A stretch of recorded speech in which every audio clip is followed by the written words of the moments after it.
Good evening, everyone. It's Karen Jean from Ex Libris Crafts, and welcome to Story Time. Winnie the Pooh. We left off at the Chapter 1. We now begin with Chapter 2. Chapter 2, in which Pooh goes visiting and gets into a tight place. Edward Bear, known to his friends as Winnie the Pooh, or Pooh for short, was walking through the forest one day, humming proudly to himself. He had made up a little hum that very morning as he was doing his stoutness exercises in front of the glass. Tra-la-la, tra-la-la, as he stretched up as high as he could go, and then tra-la-la, tra-la, oh, help, la, as he tried to reach his toes. After breakfast, he had said it over and over to himself until he had learnt it off by heart, and now he was humming it right through properly. It went like this. Tra-la-la, tra-la-la, tra-la-la, tra-la-la, rum-tum tiddle-um-tum, tiddle-iddle, tiddle-iddle, tiddle-iddle, tiddle-iddle, rum-tum-tum, tiddle-um. Well, he was humming this hum to himself and walking along gaily, wondering what everybody else was doing and what it felt like being somebody else, when suddenly he came to a sandy bank, and in the bank was a large hole. Aha, said Pooh, rum-tum tiddle-um-tum. If I know anything about anything, that hole means rabbit, he said. And rabbit means company, he said. And company means food and listening to me humming and such like. Rum-tum-tum tiddle-um. So he bent down, put his head into the hole, and called out, Is anybody at home? There was a sudden scuffling noise from inside the hole, and then silence. What I said was, Is anybody at home? Called out Pooh very loudly. No, said a voice, and then added, You needn't shout so loud. I heard you quite well the first time. Bother, said Pooh. Isn't there anybody here at all? Nobody. Winnie the Pooh took his head out of the hole and thought for a little, and he thought to himself, There must be somebody there, because somebody must have said nobody. So he put his head back in the hole and said, Hello, Rabbit, isn't that you? No, said Rabbit, in a different sort of voice this time. But isn't that Rabbit's voice? I don't think so, said Rabbit. It isn't meant to be. Oh, said Pooh. He took his head out of the hole and had another think, and then he put it back and said, Well, could you very kindly tell me where Rabbit is? He has gone to see his friend Pooh Bear, who is a great friend of his. But this is me, said Bear, very much surprised. What sort of me? Pooh Bear. Are you sure? Said Rabbit, still more surprised. Quite sure, said Pooh. Oh, well, then come in. So Pooh pushed and pushed and pushed his way through the hole, and at last he got in.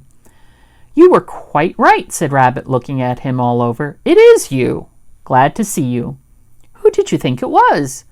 Well, I wasn't sure. You know how it is in the forest. One can't have anybody coming into one's house. One has to be careful. What about a mouthful of something? Pooh always liked a little something at 11 o'clock in the morning, and he was very glad to see Rabbit getting out the plates and mugs. And when Rabbit said, Honey or condensed milk with your bread, he was so excited that he said both, and then, so as not to seem greedy, he said, But don't bother about the bread, please. And for a long time after that he said nothing, until at last, humming to himself in a rather sticky voice, he got up, shook Rabbit lovingly by the paw, and said that he must be going on. Must you? Said Rabbit politely. Well, said Pooh, I could stay a little longer if you, and he tried very hard to look in the direction of the larder. As a matter of fact, said Rabbit, I was going out myself directly. Oh, well then, I'll be going. Goodbye.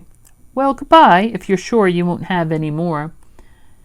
Is there any more? Asked Pooh quickly.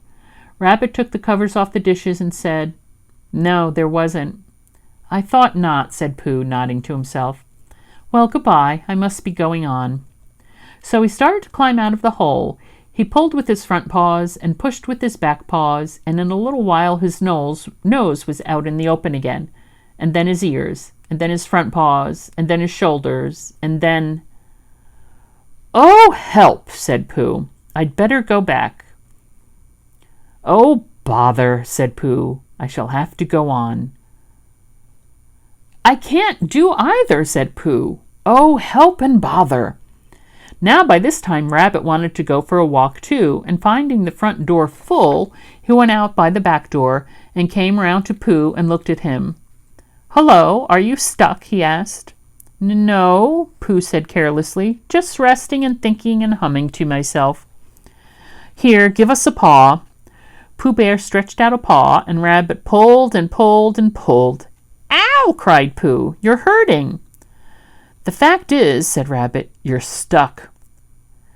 "It all comes," said Pooh crossly, "of not having front doors big enough." "It all comes," said Rabbit sternly, "of eating too much. I thought at the time," said Rabbit, "only I didn't like to say anything," said Rabbit. "That one of us was eating too much," said Rabbit, "and I knew it wasn't me," he said. "Well, well, I shall go and fetch Christopher Robin." Christopher Robin lived at the other end of the forest, and when he came back with Rabbit and saw the front half of Pooh, he said, "Silly old bear," in such a loving voice that everybody felt quite hopeful again. "I was just beginning to think," said Bear, sniffing slightly, "that Rabbit might never be able to use his front door again, and I should hate that," he said. "So should I," said Rabbit. "Use his front door again?" said Christopher Robin. "Of course he'll use his front door again." "Good," said Rabbit. "If we can't pull you out, Pooh, we might push you back." Rabbit scratched his whiskers thoughtfully and pointed out that when once Pooh was pushed back, he was back, and of course nobody was more glad to see Pooh than he was. Still, there it was. Some lived in trees and some lived underground, and... "You mean I'd never get out?" said Pooh. "I mean," said Rabbit, "that having got so far, it seems a pity to waste it." Christopher Robin nodded. "There's only one thing to be done," he said. "We shall have to wait for you to get thin again." "How long does getting thin take?" asked Pooh anxiously. "About a week, I should think." "But I can't stay here for a week." "You can stay here all right, silly old bear. It's getting you out which is so difficult." "We'll reach you," said Rabbit cheerfully, "and I hope it won't snow," he added. "And I say, old fellow, you're taking up a good deal of room in my house. Do you mind if I use your back legs as a towel horse? Because, I mean, there they are, doing nothing, and it would be very convenient just to hang the towels on them." "A week," said Pooh gloomily. "What about meals?"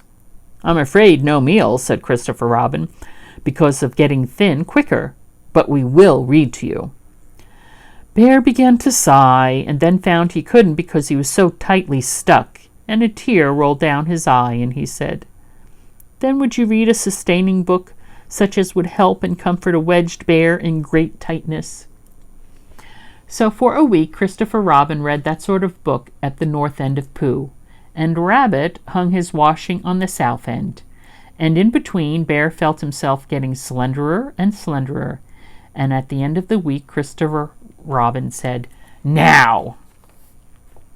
So he took hold of Pooh's front paws, and Rabbit took hold of Christopher Robin, and all of Rabbit's friends and relations took hold of Rabbit, and they all pulled together. And for a long time Pooh only said, "Ow!" and "Oh!" and then, all of a sudden, he said, "Pop!" just as if a cork were coming out of a bottle. And Christopher Robin and Rabbit and all Rabbit's friends and relations went head over heels backwards, and on the top of them came Winnie the Pooh, free. So, with a nod of thanks to his friends, he went on with his walk through the forest, humming proudly to himself. But Christopher Robin looked after him lovingly and said to himself, "Silly old bear." End of chapter 2. Sweet dreams.